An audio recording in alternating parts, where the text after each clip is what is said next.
Varias mozas e mozos de dentro e fora de Galicia tiveron a oportunidade este verán de subir a bordo de barcos tradicionais galegos dos que xa non se ven a miúdo polas nosas rías.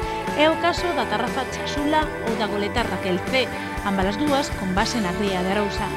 Estes son algúns dos barcos típicos dos que fixo uso a Dirección Xeral de Xuventude nesta tempada estival para achegar a xente nova á tradición mariñeira galega. É moi bonito navegar neste tipo de barcos que son un pouco representativos de toda a cultura mariñeira tradicional que dende anos se leva desenvolvendo aquí na nosa ría, sobre todo nas rías baixas.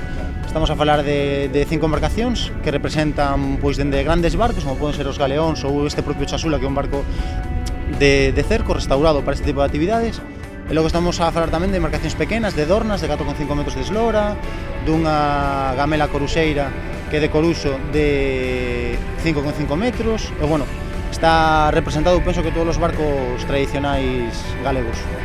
Comezamos falando, pois, do Chasula. Este barco do cerco, coñecido como Tarrafa, foi creado no ano 1958 nos estaleiros José Freire do Freixo, na Serra de Outes. A día de hoxe, quen llo ia dicir, mudou a súa función de embarcación pesqueira para converterse nunha aula taller a bordo da que tivo lugar a actividade Travesía en embarcacións tradicionais.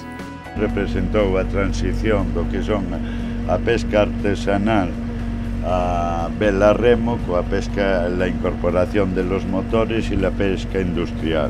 Son conocidas como tarrafas, tienen unas características como de constructivas y las formas, tipología de popa, rabo de gallo y tal.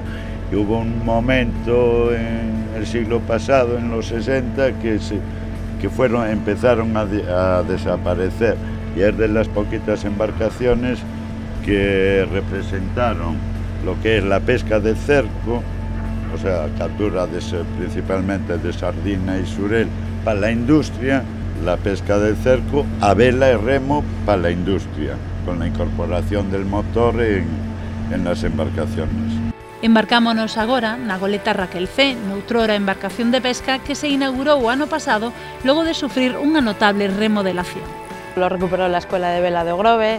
Estuvimos 2 años restaurándolo a partir de un pesquero antiguo que se llamaba El Abuelos, y empezamos a trabajar en agosto del año pasado. Tiene una eslora de 20 metros, 20-35, con el baupress, que es el palo que sale por la proa, pues son casi 25 metros y medio. Tiene una manga de 5,65, tiene un calado de 2,30, un puntal de 2 metros. Es un barco que tiene muchísima habitabilidad por dentro. Tiene literas para 15 pasajeros, tiene 2 baños completos, tiene una cocina y y a popa tiene la parte de la tripulación, que también cuenta con otras 7 literas, con otro baño. Unha vez remodelado, o Raquel C serviu este verán de alicerce para levar a cabo a actividade Vento a Favor, unha navegación que se repetiu ata 8 veces este verán entre as Rías Baixas e as illas incluídas no Parque Natural das Illas Atlánticas. A experiencia en conxunto, pois un 10, sobre todo en primeiro lugar, pola impresionante reconstrucción deste barco, que é increíble, o sea, é bonito por fora, por dentro, logo a tripulación super acolledora, e logo tamén espectacular o maravilloso do Parque Natural que temos aquí, da nosa costa. Realmente moi ben, foi unha experiencia de navegación que poucas veces creo que podemos ter oportunidade de facer, nunha goleta tan maravillosa como a que ten Juan e Ainhoa. E a verdade é que yo recomendo a todo o mundo, se ten oportunidade, gracias a estes programas da Xunta de Galicia, que poden seguir fomentando este tipo de actividades que merecen moita pena para conocer o país. Para mí a experiencia foi única. Única xa navegara outras veces, pero en barcos non de recreo, senón bateeiros e tal. Pola ría da Arousa, que é máis tranquiliña, non é mar aberto. Pero nunca nada como isto, entonces pareceume única, pareceume para repetir e moi ben en general. Bueno, pues foi unha experiencia increíble, estivemos navegando durante un día e medio, estivemos vendo un pouco o Parque Natural das Illas Atlánticas, as Illas Sons e a Illa de Sálvora. Foi unha experiencia moi bonita, realmente. É que os asistentes ven con moi bons ollos que se organicen estas actividades desde o antedito Departamento da Consellería de Traballo e Benestar da Xunta de Galicia, posto que así non hai nada que organizar por conta propia e o seu prezo é moito máis asequible.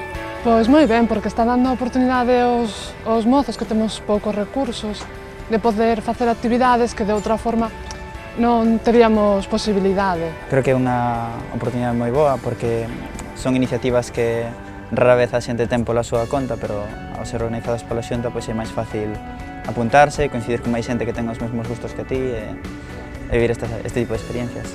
Os que xa probaron queren repetir, o que non quita que haxa prazas para outros moitos debutantes como a ti.